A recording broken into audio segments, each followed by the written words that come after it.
Dieu, que le nom du Seigneur soit béni. Ok, ça va maintenant. Gloire à Dieu, que le nom du Seigneur soit béni. Voilà, je pense qu'on m'entend maintenant.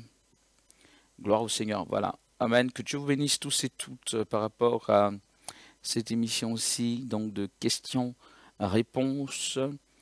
Enfants de Dieu, soyez les bienvenus.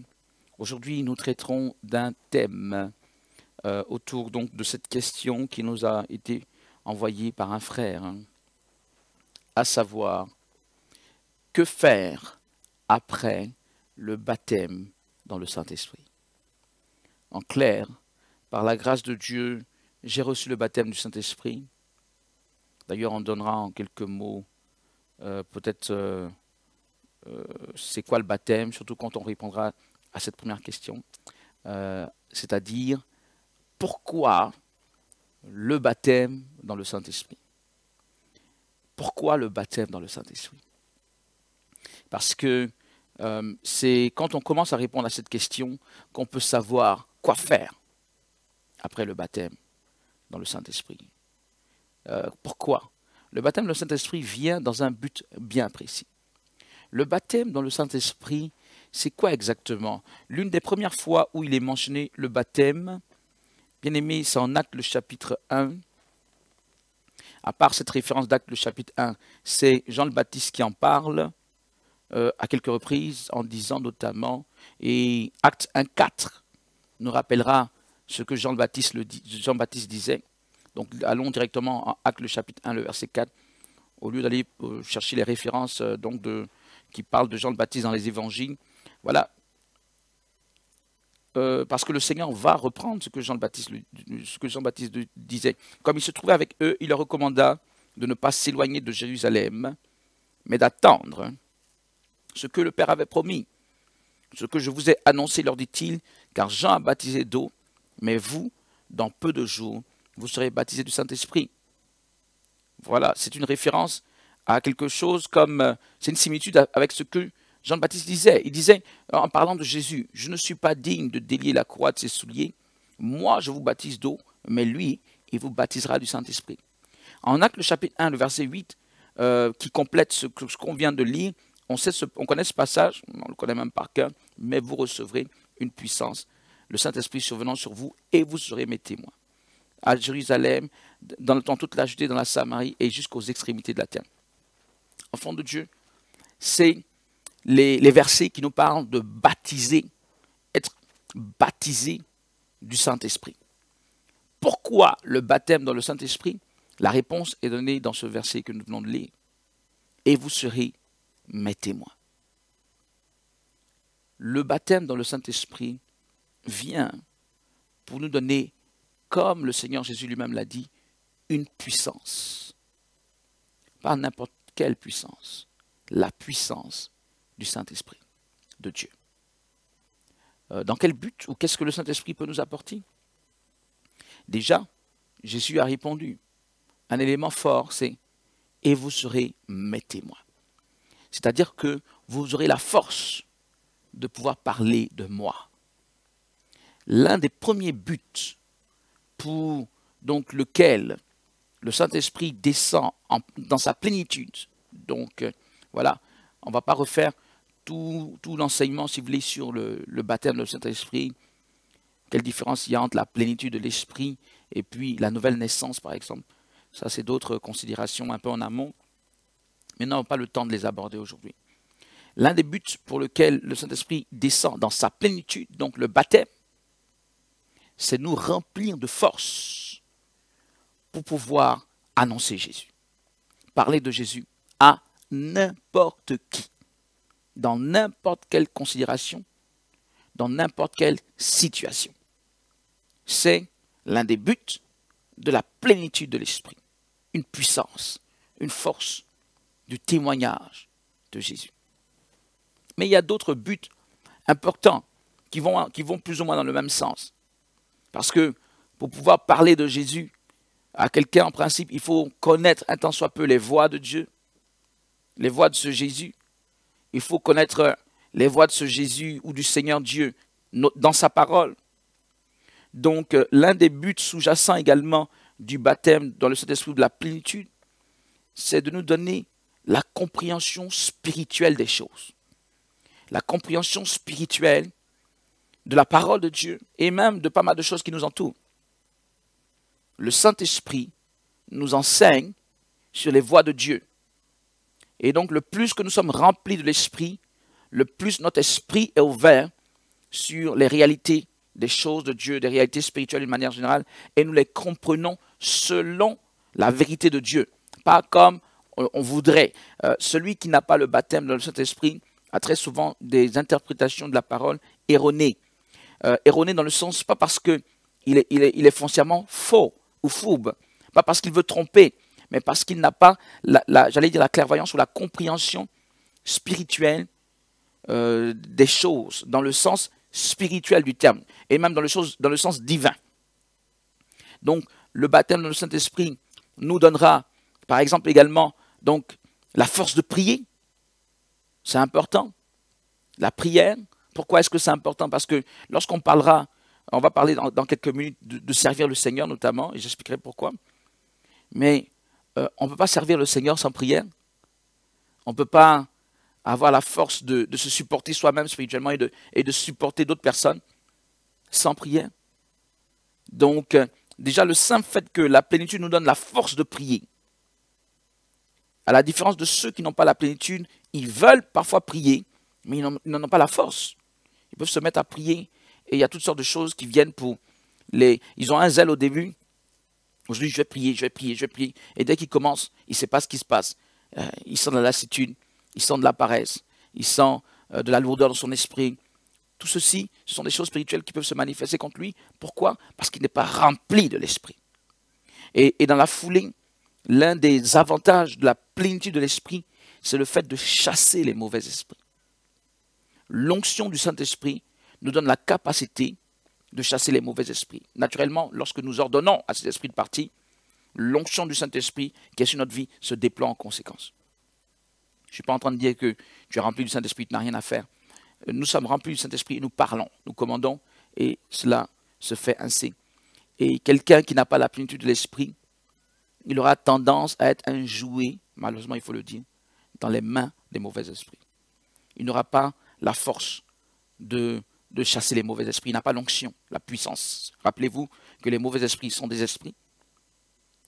Par voie de conséquence, ils ont une certaine puissance spirituelle, quelque part plus grande que notre corps physique. Ce n'est donc pas dans des voies physiques que l'on chasse les mauvais esprits. Il faut une onction ou une dimension qui leur est supérieure. Et cela, c'est la plénitude de l'Esprit de Dieu qui nous permet d'avoir cette force. Mais d'une manière générale, la plénitude de l'Esprit nous donne une plus grande communion avec Dieu, une plus grande intimité avec Dieu, parce que justement on comprend les voies de Dieu, on comprend les choses spirituelles, on perçoit les choses de Dieu, etc. Donc la plénitude de l'Esprit de Dieu, le baptême de cet esprit change beaucoup. Là, j'ai donné, si vous voulez, les caractéristiques, le pourquoi. Mais rappelez-vous que l'un des premiers buts, ou le premier but en soi du baptême en lui-même, c'est de pouvoir, avec force, avec audace, avec autorité, avec détermination, pouvoir apporter le message de Jésus aux autres. Et c'est là qu'on comprend et qu'on va s'attaquer, si vous voulez, à notre deuxième sous-question. On comprend que la plénitude de l'Esprit de Dieu, le baptême dans le Saint-Esprit, vient dans le but du service de Dieu. En réalité, Dieu, vous savez, lorsqu'on parle de plénitude, c'est que, par voie de définition, on parle de quelque chose qui est rempli. Donc voilà, ils sont remplis du Saint-Esprit, selon l'expression biblique. Mais pour être rempli, il y a quand même toutes sortes d'états graduels jusqu'à la plénitude. Pourquoi est-ce que Dieu ne nous a pas laissés dans un état intermédiaire?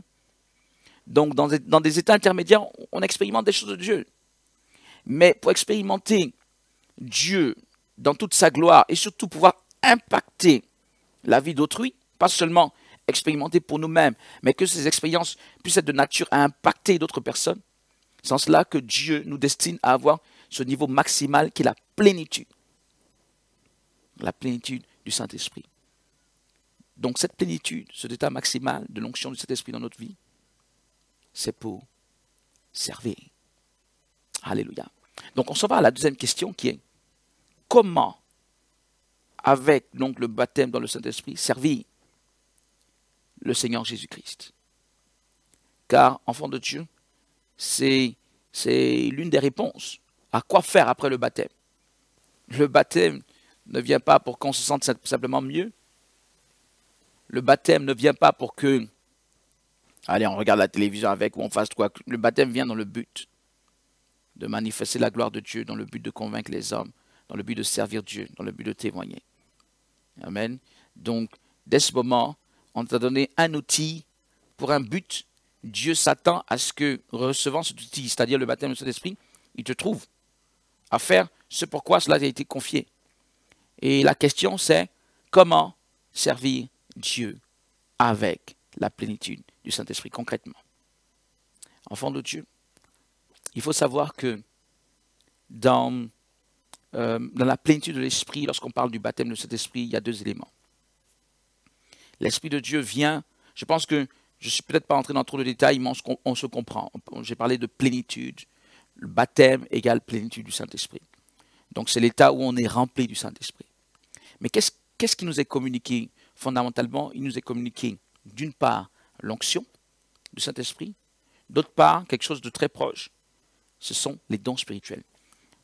Globalement, ceci forme ce qu'on appelle comme un revêtement ou un habit, l'habit du travail. Voilà, l'habit pour le travail en question. Ou si vous voulez, de manière plus large, l'équipement. Dieu nous destine à faire quelque chose. Pour faire ce quelque chose, il ne nous laisse pas aller comme ça à main nue ou sans équipement. Il nous donne ce qu'il faut, les outils pour. Et les outils pour servir Jésus, pour témoigner de lui, c'est l'onction, les dons spirituels. Il y a une légère différence entre l'onction et les dons spirituels. Les dons spirituels sont, si vous voulez, la manifestation de l'onction. L'onction, dans sa définition brute, c'est la puissance de l'Esprit de Dieu. Une dose de puissance du Saint-Esprit, dans sa définition brute. Je dis, c'est brut.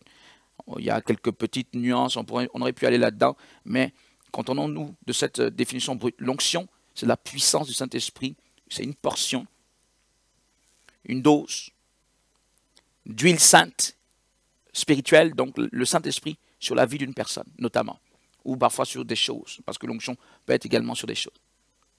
Par contre, les dons spirituels, c'est comme, effectivement, des dons, c'est-à-dire c'est comme des cadeaux, des dons que l'onction dépose dans la vie des personnes qu'elle affecte. Donc, les dons, ce sont des manifestations de la puissance. L'onction, c'est la puissance. Les dons, c'est la manifestation de la puissance. OK? Tout ceci a un sens parce que l'onction peut bouger, les dons ne bougent pas.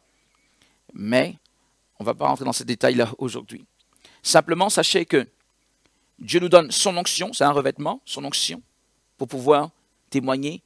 Et dans cette onction, il y a les dons. Alors, la Bible nous parlera des 9 dons que l'on connaît plus ou moins, mais il y a des dons aussi. On peut parler des 9 dons principaux, mais il y a toutes sortes de dons. La Bible parle du don de secourir, don de gouverner, don de la libéralité. Il y a d'autres dons. Il y a don de présider. Il y a d'autres dons. Donc les dons sont plus larges que 9 dons. Mais la particularité, c'est qu'ils sont tous mis en œuvre par l'onction, c'est-à-dire par la puissance du Saint-Esprit. On s'est compris? Alléluia. Donc ça, c'est l'équipement. Alors, bon, j'ai reçu le baptême dans le Saint-Esprit, j'ai reçu un ou plusieurs dons. OK? Supposons. Maintenant, je comprends que finalement, le baptême vient dans le sens de servir Dieu. Voilà, je suis rempli du Saint-Esprit. Je parle notamment en langue. C'est un des dons spirituels, pour ne pas dire le plus fréquent, qui se manifeste donc lorsqu'on est rempli du Saint-Esprit. C'est comme un débordement. Vous voyez, la plénitude de l'Esprit de Dieu, c'est effectivement un état où on est rempli de la présence de Dieu.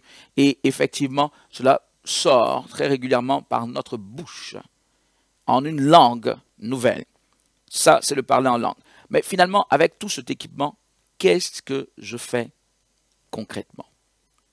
Enfant de Dieu, de manière pratique, je suis rempli du Saint-Esprit, je fais quoi?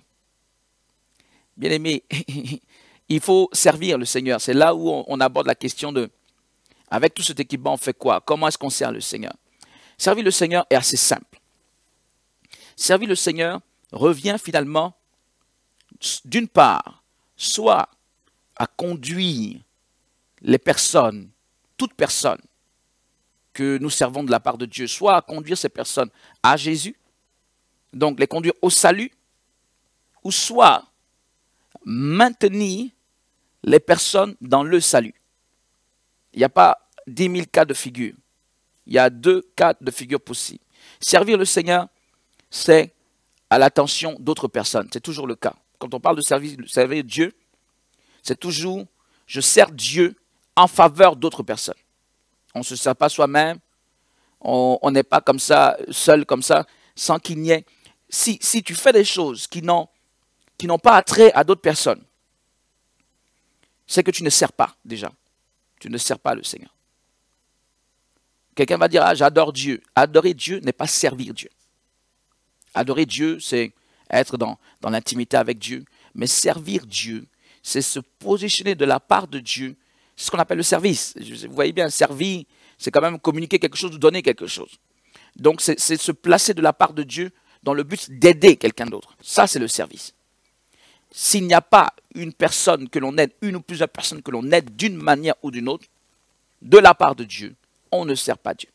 Bref, dans le service de Dieu, quand on pousse un peu plus loin, il n'y a pas aussi 10 000 cas de figure. Nous aidons les autres, mais pas de n'importe quelle manière. Ce n'est pas en emmenant, je sais pas moi, du café à quelqu'un, ce n'est pas un barman, ce n'est pas le travail du barman ou quoi que ce soit qu'on appelle service de Dieu. Ce n'est pas parce que j'aide quelqu'un forcément que je suis dans l'optique de servir Dieu. Il faut que ce que je fais soit de nature, soit à conduire, d'une part, donc, à conduire les gens à connaître Dieu, ou soit à maintenir ceux qui sont déjà en Christ, à les maintenir en Christ. Parce que, malheureusement, contrairement à ce que beaucoup pensent, on peut être en Christ et rétrogradé. Donc, il y a 2 positions. Soit en faveur de ceux qui ne connaissent pas Christ, je les amène à Christ, ou soit ceux qui connaissent Christ, je les fais demeurer en Christ, je les maintiens, je les entretiens, mais on peut dire encore, je les fais croître, je les fortifie, etc. Donc, voyons rapidement le problème de ceux qui ne connaissent pas Christ. Servir Dieu vis-à-vis de ceux qui ne connaissent pas Christ, c'est pas compliqué.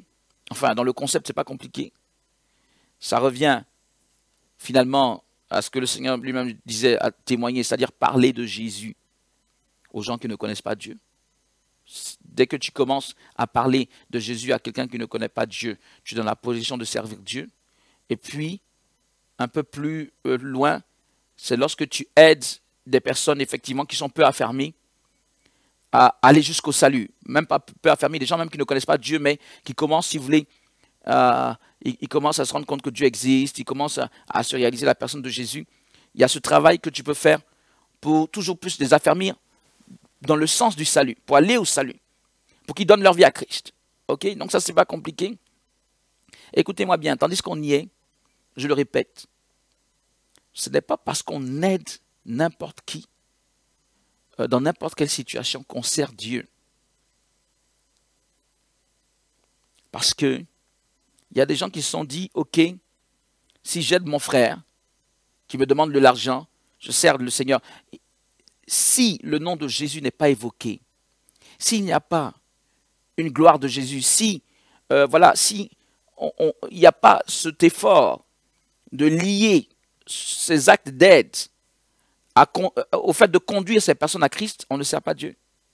Je pense que vous savez que dans le monde, il y a des structures humanitaires, des ONG, tout ce qu'on veut, qui aident les personnes, qui font, on va dire, un excellent travail. Mais ces ONG ne vont pas dire que sur cette base-là, je vais aller au ciel. Et ceux qui reçoivent ces aides sur ces bases-là n'iront pas au ciel juste parce qu'ils ont reçu. Donc, Dieu n'est pas évoqué ou invoqué dans cette histoire. On ne sert pas Dieu. On aide, mais ce n'est pas le service de Dieu. Je le répète, c'est une bonne chose. Mais ce n'est pas le service de Dieu dans le sens plein du terme.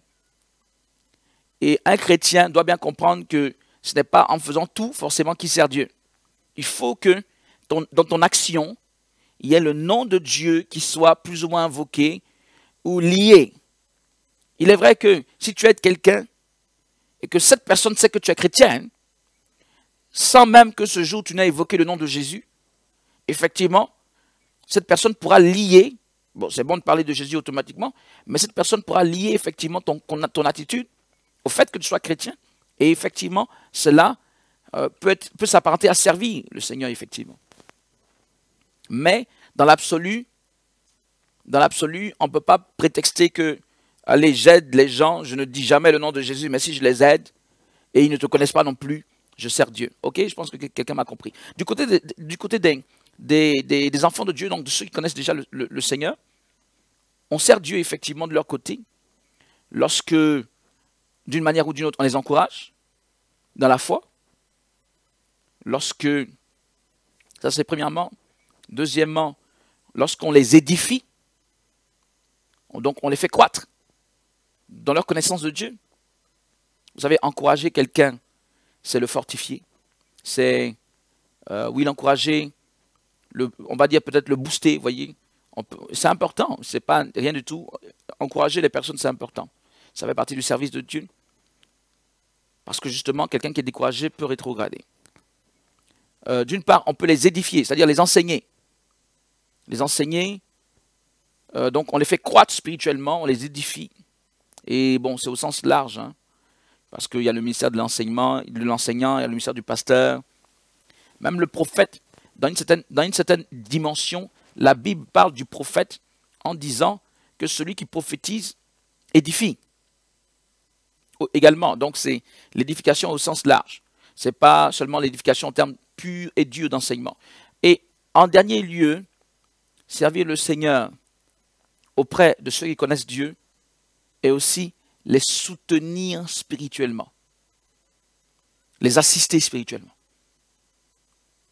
C'est-à-dire que ces personnes sont face à peut-être des challenges, quelqu'un est face à un challenge, il connaît Christ.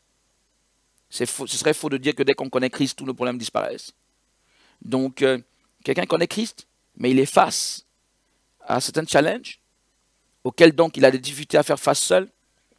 Et le fait de l'aider par la prière, de l'aider peut-être par la délivrance, tu participes à sa délivrance, de l'aider d'une manière ou d'une autre, de le fortifier, de prophétiser sur sa vie, etc., participe du service de Dieu.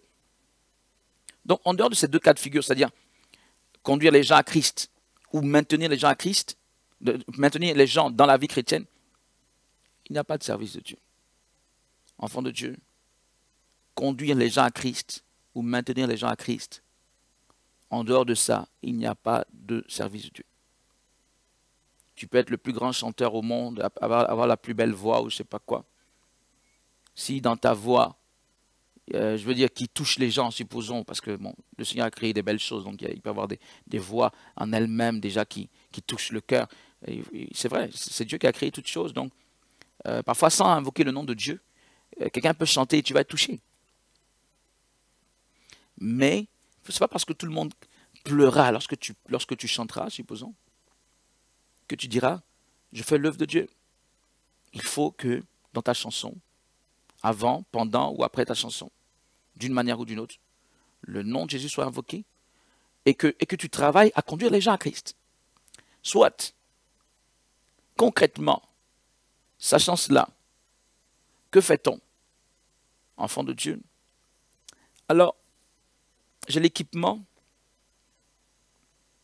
je suis prêt à orienter les gens vers Christ ou à maintenir les gens en Christ. Qu'est-ce que je fais concrètement? Là encore, il n'y a pas 10 000 cas de figure.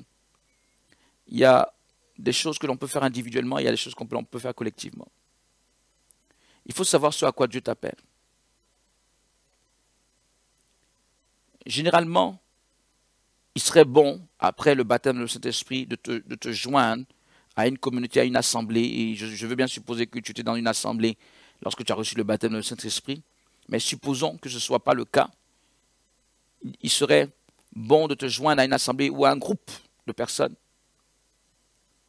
qui sont dans l'optique de servir Dieu, qui font des choses dans le but de servir Dieu, tel que je viens d'indiquer.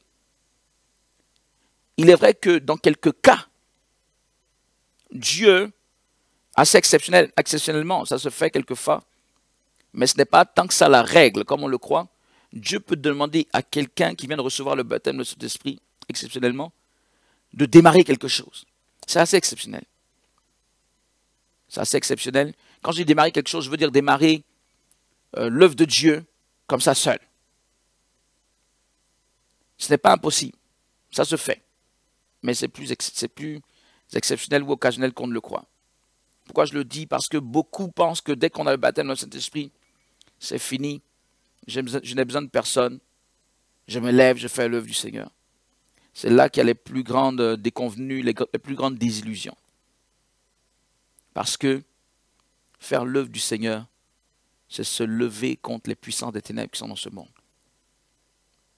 Et, en principe, on ne se lève pas contre ces puissances-là seules.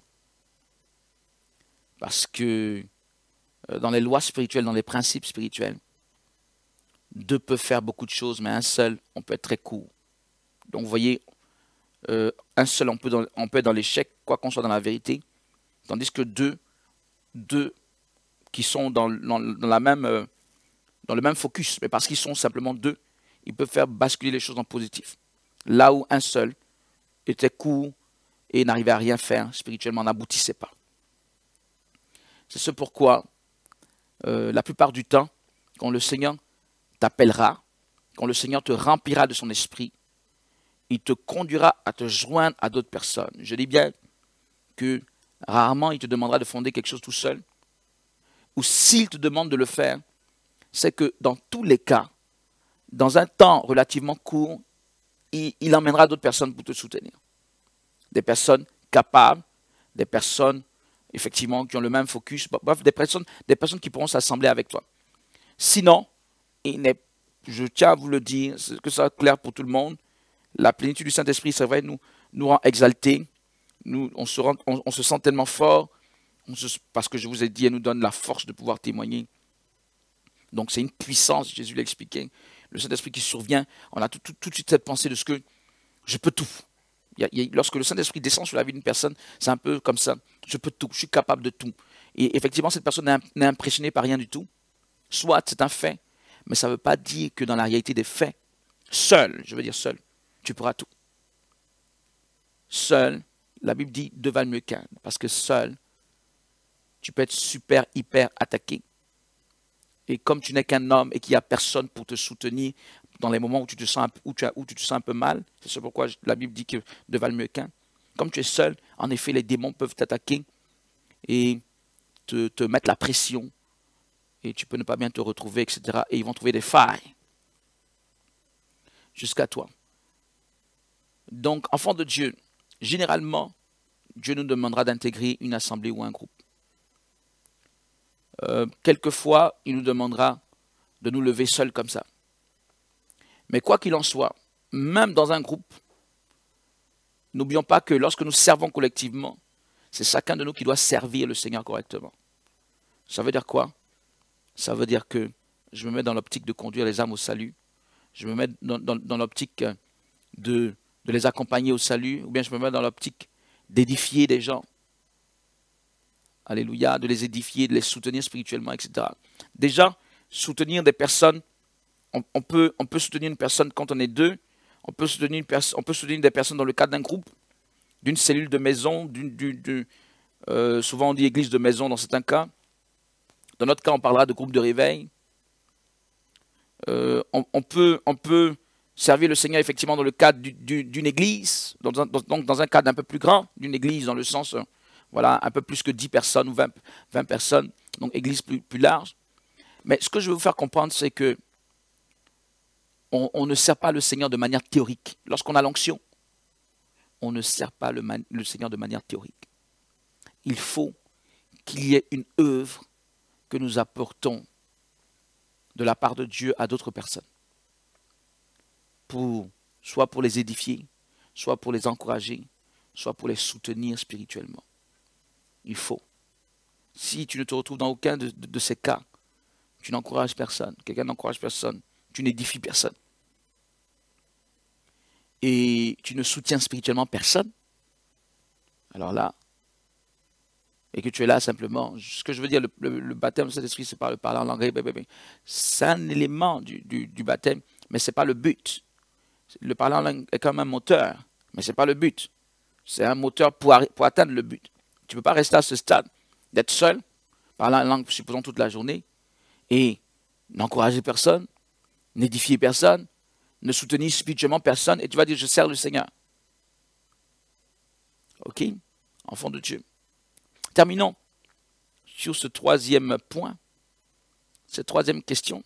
On va dire, à quoi reconnaît-on que nous servons vraiment le Seigneur?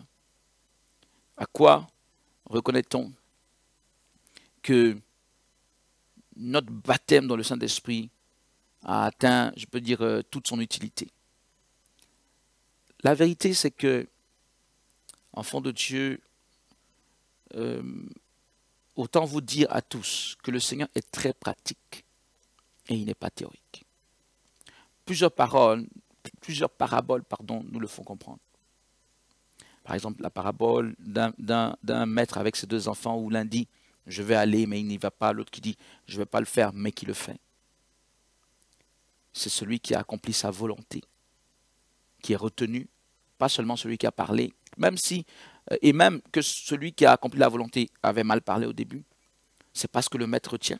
Il retient finalement celui qui a fait. Il y a une parabole qui est encore plus éloquente, qui est donc en Matthieu 25, notamment et dans plusieurs autres évangiles, c'est la fameuse parabole des talents ou des mines, etc. Où l'on voit que finalement, dans le service que Dieu nous demande, il y a quand même une question de résultat. Donc, enfant de Dieu, à quoi reconnaît-on que l'on sert vraiment Dieu ou que notre baptême dans le Saint-Esprit a atteint toutes ses promesses? C'est finalement en fonction des résultats. Je suis obligé de le dire, il y a une question de résultat. Ce n'est même pas une question de « je me sens bien » ou « j'ai eu tel nombre de visions ». J'ai rencontré Jésus, j'ai parlé avec Jésus pendant 2 heures, etc. Bien aimé, tout ça c'est pas mal. Quels sont les résultats de tout ça? Qu'est-ce que ça produit? Rappelez-vous que le manque de résultats a été la base pour que un des serviteurs, j'allais dire de Dieu, mais un des serviteurs en tout cas dans la parabole, soit recalé, soit mis hors. Ça a été suffisant pour ne pas qu'il soit dans la joie de son maître. Il ne faut pas croire que dans le service de Dieu, il s'agit simplement d'agir, c'est-à-dire de faire des choses. Et qu'il n'y ait aucunement la question de résultat. Il y a une question de résultat qui est très importante. C'est là où ton service est jugé authentique. Non seulement venant de Dieu, mais ayant atteint toutes ses promesses, avec tout l'équipement. Vous voyez, tout l'équipement. Tu as l'onction, tu as les dons spirituels, là, tu prophétises, tu as des visions, tu as tout, tu entends la voix de Dieu, tu comprends tout ce qui est dans la Bible, soit. C'est excellent, c'est bon, mais il y aura malgré tout, in fine, une question de résultat. Qu'est-ce que ça produit? À savoir donc, combien d'âmes concrètement ont été conduites au Seigneur par toi, ou encore, combien d'âmes ont été maintenues, mais vraiment maintenues dans le Seigneur à travers toi. Alors, je me rappelle qu'il y a quelques années, alors même qu'on avait démarré cette dynamique-là, il y avait une sœur, tandis qu'on faisait quelques échanges sur Skype dans un groupe, parmi les premiers groupes qu'on faisait à l'époque. Et je crois à cette époque, on parlait également du service de Dieu. Elle disait, ah, je sers le Seigneur parce que je m'occupe de mon fils qui est malade. Je lui dis, ok, sœur, j'espère que tu lui parles bien du Seigneur et que c'est vraiment sur cette base-là que tu dis que tu sers le Seigneur. Parce que ce n'est pas seulement par le fait de s'occuper de son fils malade qui fera qu'on dira qu'on sert le Seigneur. Pourquoi? Parce que, enfin, toute mère digne de ce nom ou tout père digne de ce nom s'occupera de son fils malade, en principe. Mais vous conviendrez avec moi que tous les papas ou toutes les mamans de cette terre ne sont pas chrétiens ou ne servent pas le Seigneur encore. Donc ce n'est pas le critère qui fera dire que, ah Seigneur, je te sers parce que je m'occupe de mon enfant. Le problème c'est, je le répète, en dehors de la nature de ce qu'on fait, le résultat. Tu diras, je ne peux pas bouger de chez moi parce que mon fils est malade, je m'occupe de lui. Donc je ne peux rien faire d'autre. Je ne peux pas sortir pour évangéliser, je ne peux rien faire d'autre. Alors je le dis, ceci en passant, sans vouloir être désagréable vis-à-vis de cette personne, mais je veux bien croire que ce fils en question qui est souffrant va connaître le Seigneur ou le connaît déjà par ton canal. Parce que, attends, si finalement, malgré tous les efforts, il n'a pas connu Dieu et que tu t'es focalisé sur lui seulement, tu n'as pas apporté Jésus à personne d'autre, selon ce que je viens d'expliquer, ça risque d'être un peu, vraiment, court, je peux le dire ainsi, devant le Seigneur. Ah Seigneur, j'ai passé tout mon temps à m'occuper de mon fils, donc j'ai cru que c'était ça. J'ai dit que c'est ça le service, c'est ça mon service. Bien aimé, je ne pense pas que ce soit ça le service de Dieu. Seulement, en tout cas, le service de Dieu va plus loin que ça. Certes, aider son proche peut rentrer dans le cadre du service de Dieu quand on le fait non seulement avec amour, mais vraiment en honneur de Dieu et en lui parlant de Dieu. Mais on ne peut pas aussi se donner cela comme prétexte pour ne rien faire d'autre vis-à-vis de quelque autre personne. Attends, je veux dire, on sort bien de chez nous. Lorsqu'on a un problème au niveau de la banque, on sort bien pour aller faire quelque chose. Lorsqu'il y a des urgences à acheter quelque chose, on sort bien. Pourquoi est-ce que tu ne sors pas pour aller évangéliser, par exemple? Et que curieusement, tu sortirais pour aller faire toute autre chose nécessaire, utile soit, mais curieusement, évangéliser, non, je dois m'occuper de mon fils. Vous voyez un peu ce que je dis. Donc, il ne faut pas se donner de faux prétextes et il faut savoir que le Seigneur nous attend au résultat également. Clairement. Cette question de servir le Seigneur, ce n'est pas théorique. Et on est à une époque où on est énormément sur Facebook, je termine par là, ou sur les réseaux sociaux de manière générale. Ce n'est pas mauvais en soi, ce sont des moyens de communication. Mais de la même manière qu'écrire une lettre à quelqu'un ne dit pas que cette personne va se convertir en lisant la lettre. C'est de la même manière que poster des choses sur Facebook ne dit pas que qui que ce soit se convertit par notre canal. Je pense que on ne peut pas s'arrêter à poster des choses sur Facebook et puis se dire que les gens sont sauvés. Je pense que quand tu écris une lettre à quelqu'un, ou tu lui parles de Jésus, supposons, tu essayes de voir la prochaine fois que tu le rencontres, ce que ça a donné comme fruit. Autrement dit, tu t'attaches malgré tout à un résultat. Tu ne restes pas au stade simplement de j'ai écrit une lettre et puis bon voilà, c'est terminé. Non, tu as lu la lettre, qu'est-ce que tu en penses? Est-ce que tu crois que ces choses ont du sens pour toi? Tu veux que je t'accompagne dans une démarche de repentance, etc., etc. Ce qui veut dire que il y a le fait qu'on aille vers des résultats, malgré tout. Donc ne nous bornons pas à poster des choses sur Facebook ou n'importe quel moyen de communication et à se dire non, les âmes sont sauvées. Prions pour que cela soit le cas, mais ce n'est pas aussi évident que ça. Ne base pas ton service de Dieu là-dessus. Il faut qu'en dehors de Facebook, par exemple, tu aies du contact avec des personnes où là, tu peux accompagner spirituellement des personnes. Tu peux avoir cette certitude que je suis en train de faire l'œuvre du Seigneur dans le sens plein du terme, dans le sens d'avoir des résultats. Enfants de Dieu, c'était notre émission de questions-réponses. Le thème était donc quoi faire après le baptême dans le Saint-Esprit. Nous osons croire que par la grâce de Dieu, nous avons pu développer un tant soit peu cette question et apporter donc des réponses aux enfants de Dieu qui pouvaient avoir quelques préoccupations en la matière. Que Dieu vous bénisse tous. À très bientôt. Je vous dis shalom.